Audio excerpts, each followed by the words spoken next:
This is Deepak from techpacks.com. Today I'm here to demonstrate you a project which is basically the root finding strategy on the basis of the trust values.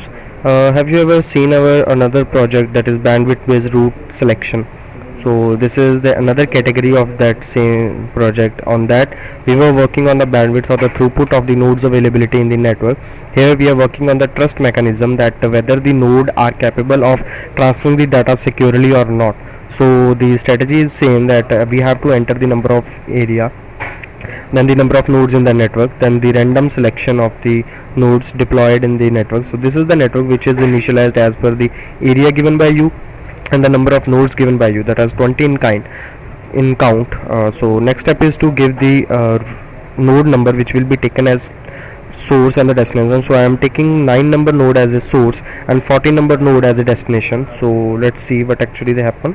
So I'm selecting source node as 9 and destination as 14. So it will highlight those two nodes, that source and destination.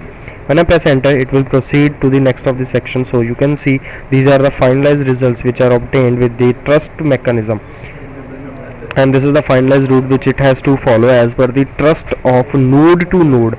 Might be possible, as you have seen, that after the 10 it can directly go to the 7, but it is going to the n2. So we can say the trust value between the n2 and n7, n2 is more trustworthy for the node number 10.